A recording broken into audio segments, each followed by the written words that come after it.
शिमला जिले के रोहड़ू में ऐतिहासिक भुंडा महायज्ञ का आगाज हो गया है। ये महायज्ञ 6 जनवरी तक चलेगा। जानकारी के अनुसार शिमला के रोहड़ू के स्पेल वैली के दलगांव में 40 साल बाद इस महायज्ञ का आयोजन किया जा रहा है। इससे पहले 1985 में ये भुंडा महायज्ञ हुआ था। बताया जा रहा है कि 1500 परिवार इस दौरान महायज्ञ में आने वाले लोगों की खातिरदारी करेंगे। अहम बात यह है कि यहाँ पूरे गांव में लोगों के लिए टेंट और रहने के लिए खाने पीने की व्यवस्था की गई है।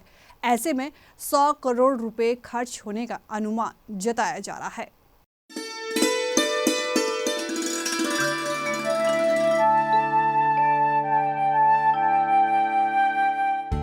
भुंडा महायज्ञ हिमाचल प्रदेश की एक महत्वपूर्ण धार्मिक परंपरा जो आस्था और समृद्धि का प्रतीक है।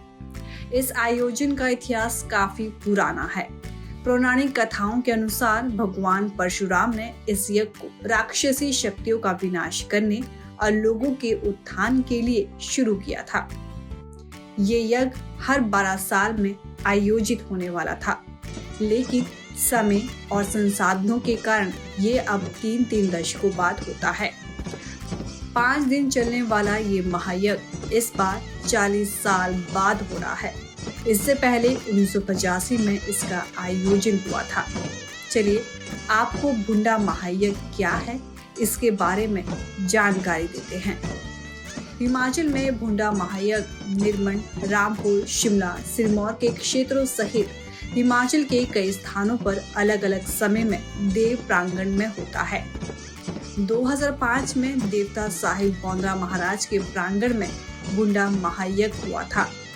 इस महायज्ञ में आस्था का सैलाब उमड़ता है। शिमला में रोहड़ू की स्पेल वैली में इस भुंडा महायज्ञ की पिछले 3 सालों से तैयारी चल रही थी। 2 जनवरी से भुंडा महायज्ञ की शुरुआत हो चुकी है।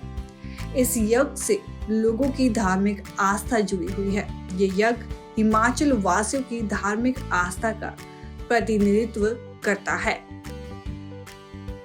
इस बार एप्पल वैली के नाम से मशहूर स्पेल वैली में देवता महाराज बकरालू के निवास स्थान दलगांव में ये भुंडा महायज्ञ हुआ।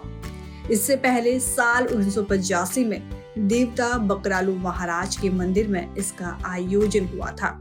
अब रोहड़ू और रामपुर क्षेत्र के करीब 5 लाख लोग लगभग 4 दशकों के बाद इस महायज्ञ के साक्षी बने। मान्यता है कि भुंडा महायज्ञ की शुरुआत भगवान परशुराम ने की थी। इस यज्ञ में भगवान परशुराम ने नरमुंडों की बलि दी थी, इसलिए इसे नरमेघ यज्ञ भी कहा जाता है। ये अनुष्ठान पूर्ववर्ती भूशय रियासत के राजाओं की सांस्कृतिक विरासत का हिस्सा है। हिमाचल में कुल्लू के निर्मंड, रामपुर, बुशहर, रोहड़ू में भी इसे सदियों से मनाया जा रहा है।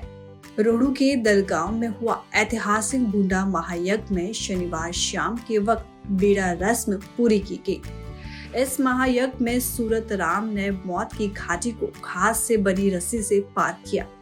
इसे देखने के लिए हजारों की संख्या में दलगांव में भीड़ भी उमड़ पड़ी। दावा किया जा रहा है कि इसमें 1 लाख से ज्यादा लोग शामिल हुए थे।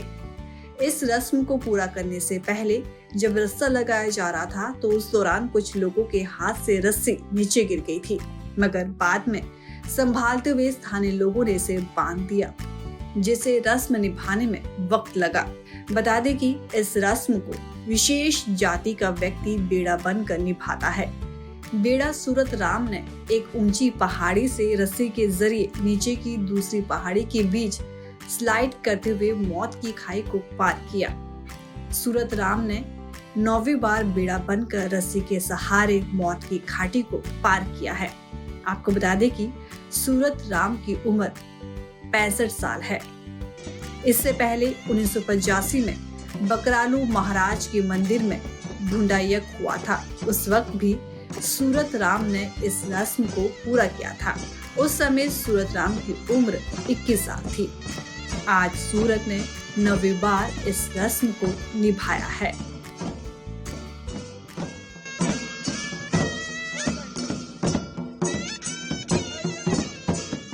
ये जो है 39 साल, वैसे 40 पूरी होने जा रही है, मतलब पूरी हो गई, 40 साल बाद हो रहा है। पहले इससे पहले 1985 में हुआ था, उसके बाद अभी दूसरी बारी हो रहा है। क्या होता है इस अनुष्ठान में, किस तरह का? इसमें जो है ये सबसे बड़ा यज्ञ होता है हमारे। इसमें जो है कोई 50-60 हजार के करीब आदमी जुटे हुए हैं। होता क्या है, भूडा की है क्या चीज, किस तरह का होता है, क्या इसमें होता है? इसमें जो है हवन कुंड खोला जाता है देवते का, उसमें हवन वगैरह होता है। उसके बाद जो है मतलब जो देवी देवताओं की प्रक्रिया होती है वो होती है। 3 देवते इसमें आते हैं और 3 परशुराम होते हैं। तो ये 4 दिन का यज्ञ होता है। जब देखते जैसे कुछ बेड़ा डालते हैं, वो क्या चीज होती है, ऊपर से आदमी आता है? हाँ, वो जो है अपने आप एक रस्सी बनाता है, घास की रस्सी होती है, उसको बनाता है। तो उसके ऊपर फिर वो जो है क्रॉस होता है, मतलब हाँ क्या उसको। इससे क्या मान्यता है? इसकी मान्यता ये है कि भाई अब पहले से है ये प्रक्रिया चली हुई है, तो इसका नाम ही भूंडा है जब ये बेड़ा क्रॉस करता है उसको। इलाके की शांति के लिए भी ये किया जाता है? हाँ, ये जो है इलाके की शांति के लिए और इसके लिए जो है ये यज्ञ किए जाते हैं। ये 39 साल के बाद हो रहा है और मेरी लाइफ में दूसरा देख रहा हूँ मैं। बचपन में भी मैंने देखा है, छोटा था उस वक्त। और ये 4 दिन का प्रोग्राम है। इसमें 3 देवता साहब आते हैं, 3 परशुराम जी आते हैं। ये 4 दिन का प्रोग्राम होता है। इसमें इस बारी जो आईडीएन है शायद 1,20,30 हजार से ऊपर लोग इसमें भाग ले रहे हैं। सब लोग खुशी से इसका आनंद ले रहे हैं। और आज सबसे बड़ा दिन आज है कि जो हमारे बेड़ा पड़ेंगे उसका है आज। और कल के दिन हमारा जो है उछड़ पाछड़ का रहेगा। जो पिछले कल था वो शिखा फेर का था, वो भी बढ़िया रहा। उससे पहले दिन देव मिलन था, वो भी बहुत बढ़िया रहा। आप लोग यहाँ पर आए, आपका बहुत बहुत धन्यवाद। और मैं मेहरा गांव से बिलोंग करता हूं और बहुत ही सौभाग्य की बात है हम सब के लिए, हिमाचल निवासी होने के नाते, क्योंकि हम सभी जानते हैं कि देव समाज है, देव संस्कृति है। तो कभी कभार जब भी मौका मिलता है तो मैं आपके चैनल के माध्यम से सभी लोगों से ही आग्रह करूंगा कि सब के सब जो है इस तरह के जो मौके हैं देव समाज से जुड़ने का, सब के सब जो है जुड़े इसमें। और मेरी लाइफ का ये दूसरा बूंदा है। मुझे याद है कि मैं 6th या 7th क्लास में पढ़ता था जब मैंने फर्स्ट टाइम जो बूंदा देखा था, वो बछूंछ में हुआ था। बछूंछ में हुआ था देवता बौंदरा जी महाराज के प्रांगण में। और ये मेरी लाइफ का दूसरा बूंदा है और आज मैं 32 साल का हुआ हूँ। तो ये जो बूंदे महाज्ञ होते हैं ये लगभग 35-40 साल के बाद होते हैं और यहाँ भी 40 साल के बाद ये हुआ है। और मुझे बहुत ही सौभाग्यशाली मैं अपने आप को समझ रहा हूँ कि इसका मैं साक्षी बना हूँ।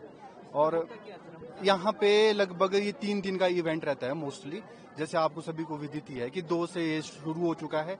आज लगभग दूसरा दिन है, तीसरा दिन है आज इसका। पिछले कल शिखा फेर हुआ था।